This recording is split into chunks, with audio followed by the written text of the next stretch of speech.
Paula Coomber, Seaside Radio, and I'm here today with Marilyn Mendoza. And Marilyn, you've just written this book. How long ago did you write it? I wrote it a year ago. I can say I perfected it a year ago, but I had the first chapter in my mind for a very long time. Right, and it's been published over here now, has it? Yes, it has a UK publisher. It's called Chipmunka Publishing, but it's also available in the United States Right. as well on Amazon. And it's called From Agoraphobia to Zen. Yes. And it's very personal to you. It's personal memoirs and... Right. It's about me and my mother, how we both had mental illness, in my case anxiety and agoraphobia, which is a fear of going out, and how my mother didn't survive, but I did, and how I learned how to survive. And how to cope. Yes. How to heal. Mm-hmm. You've come over to England now. Where are you actually from? Sorry. I was born in New York City. Right. And like what I say, the most famous housing project in the United States. And the first. And I think you call it here council houses. Yes. Yes. I understand that. And I went from there. My mother had mental illness, so I knew I had to get away. And I went to Hawaii when I was 25 years old. And I've been there ever since. Hawaii, sunshine, and now you're over in windy England. I apologise for our weather. No, I am enjoying it, actually. It's a change to see a season, to see seasons change. Oh, now, you've obviously had the idea for a long time to write this book. Yes, I have. When you started, did you find that it was cathartic, or did it really upset you too? Oh, it was definitely a healing moment. To find out the truth that what my illness was, and that there was a cure, and that I did it myself with help from many sources, was very healing. Writing is a wonderful way to help almost anything. Reading and writing were my saviors in life. I agree. Now, despite this, and I know from personal experience, it can be very debilitating. Yes. But you still managed to get married, have a family, yes, hold down a job even as a teacher. Well, that was later on. What were you a teacher of? I was a teacher of English as a foreign language and as a second language. But this was after that I did a little bit of healing. I wasn't able to leave my house. And there's so many people who are in their houses. They're the invisible mentally ill, as I like to call them. And I wrote this book mainly for myself first, to heal, and then to help others who are locked away and we don't know where they are because they won't come out.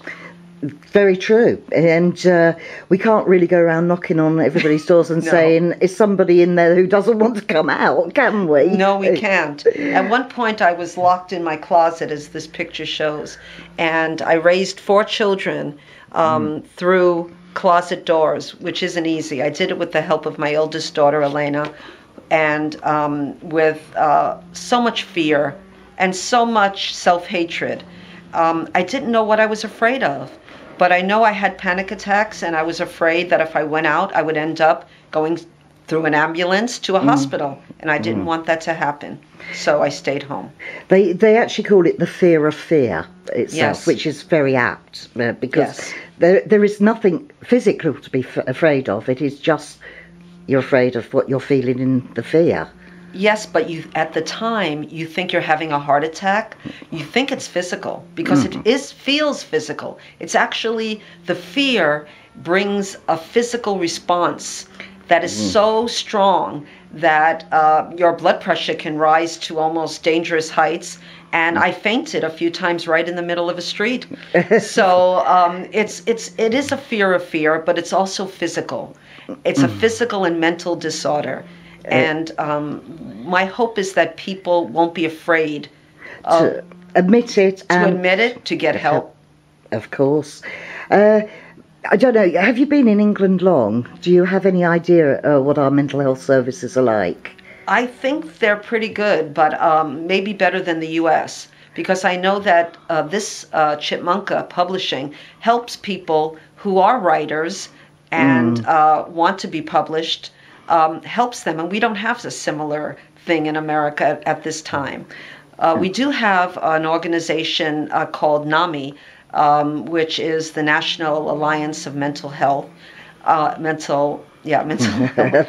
And also the actress Glenn Close has an organization called Bring Change to Mind, where she's trying to end the stigma against mental illness, because there is such a stigma that people won't say that they're mentally ill. That's true. It's almost as if people who are well are afraid they'll catch it off you.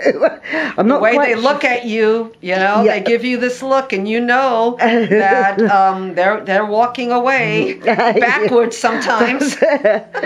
But the official figures, which are probably much higher, say 1 in 3 people will suffer an episode of mental illness in their life. Yes. So it could happen to anyone out there. Yes. It's something to be taken very seriously. Yes. And I hope that many people will seek help and not be ashamed or afraid, because there is help out there now.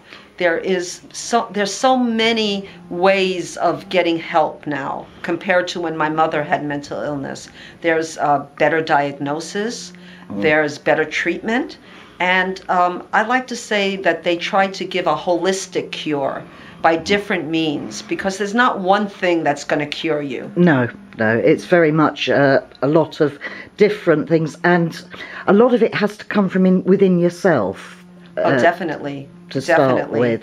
In my case, I had to face the truth about what illness my mother had and what illness I had, and why she was so afraid, why she never left the house, and why I never left the house.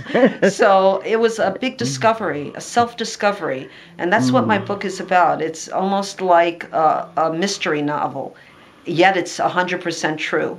And I was saying that people say it's hilarious, because I tried to look back at the stories in my life that was so unusual, and I found them funny. Yes. Looking back, they're funny. Of course, at the time, they weren't.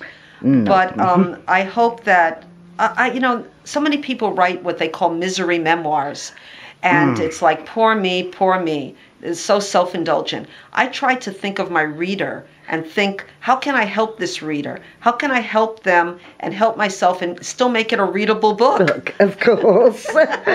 Oh, well, I know that I'm going to really look forward to it. Thank you. Thank you so much for coming over and talking to us about it. Thank you, Paula. I really, it's my honor to be here. Oh, and I hope we meet again. Aloha. Aloha. Thank you.